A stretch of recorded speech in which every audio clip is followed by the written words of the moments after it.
In 1998, I hosted the Prime Minister of Turkey. His name was Yilmaz.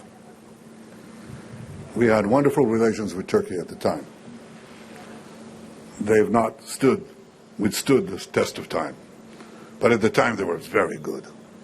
And after a wonderful dinner, the Prime Minister's residence, we had coffee in the living room. And I said, Prime Minister, I have a favor to ask you. And he said, yes, go ahead. And I said,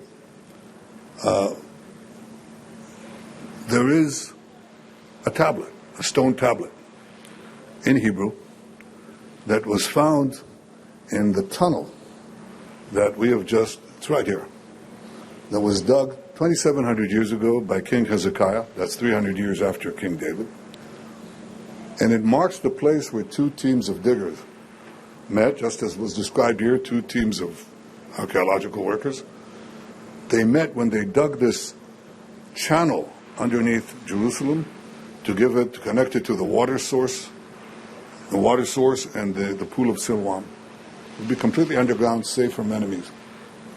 And when the two teams heard one another, they started digging towards each other, and at the place where they met and completed the tunnel, they put this tablet in Hebrew, the Bible speaking to us, because that channel, the digging of that channel, is described in the Bible. And here we see that in biblical Hebrew, perhaps except the Dead Sea Scrolls, the most important archaeological discovery in Israel.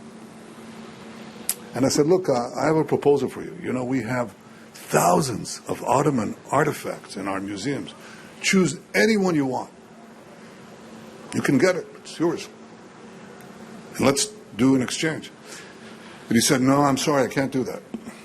And I said, well, take all the artifacts in our museums. And he said, no, I can't do that. And I said, well, name your price. And he said, Prime Minister Netanyahu, there is no price. And I said, why? He said, well, there is a growing Islamist constituency headed by the then mayor of Istanbul, you know his name. And there would be outrage from this section of the Turkish people that we would give Israel a tablet that would show that Jerusalem was a Jewish city 2,700 years ago. Well, it was a Jewish city 3,000 years ago. And we just passed over here the shaft in which David's general, Joab, climbed with some brave soldiers to conquer the city from within. David declared it its capital. Jerusalem, D.C., David's capital. And here, right next to these stones, and on these pavements, the prophets of Israel prophesied, the kings of Israel walked, the pilgrims came, and some of the most poetic psalms and prophecies and proverbs in the history of humanity were written, inspiring not only our people, but all of humanity. And this continued for 1,000 years into the time of Jesus, a Jewish rabbi from the Galilee who came here to Jerusalem, the Holy of Holies, and he came here to that pool in Siloam to be purified, where he also performed the miracle of helping the blind see. And then he would walk up the road to this place. That was all brought to an end by the great rebellion of the Jews against the Romans in 70 AD. And when we tread on these stones, you will find a hole there, some holes, because the Jews hid in the spaces below the stones. We found a Roman sword there. The Jews fought bravely but the Romans were absolutely merciless. And they killed hundreds of thousands of Jews, including those hiding below the Pilgrim's Road. Now, 2,000 years later, we recovered our city. We recovered our independence. We built our sovereign state anew. We built an army. And we built a country like no other. But this country is based on those 2,000 years of yearning. Next year in Jerusalem, next year in Jerusalem. It doesn't matter if you were in the ghetto in Toledo or the ghetto in Warsaw. That's what Jews prayed for. Next year in Jerusalem. Well, we're here. This is our city, Mr. Erdogan. It's not your city. It's our city. It will always be our city. It will not be divided again.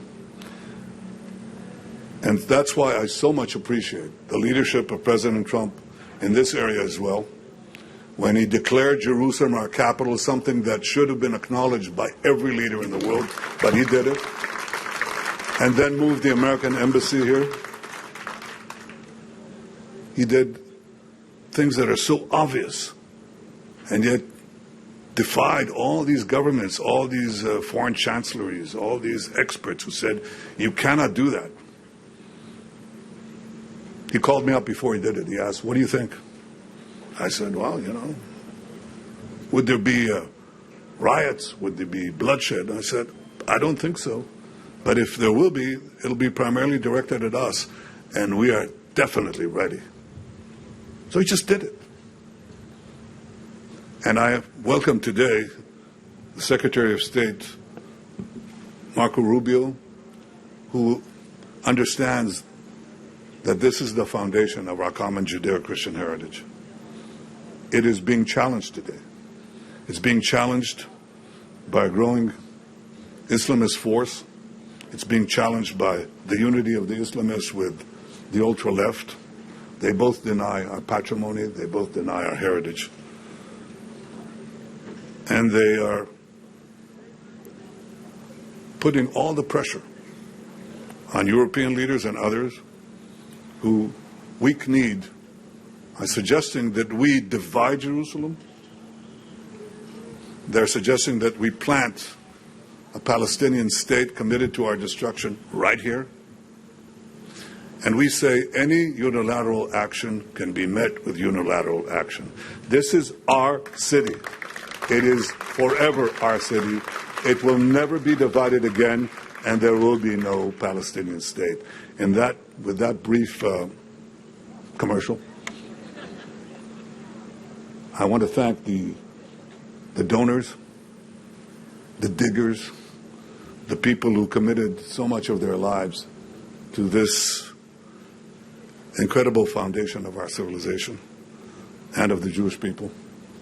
You deserve, David, you deserve the eternal gratitude of Jews and Christians and free men and women alike. Thank you all. Thank you, and Am Yisrael Chai, and Jerusalem lives in our hearts. Thank you.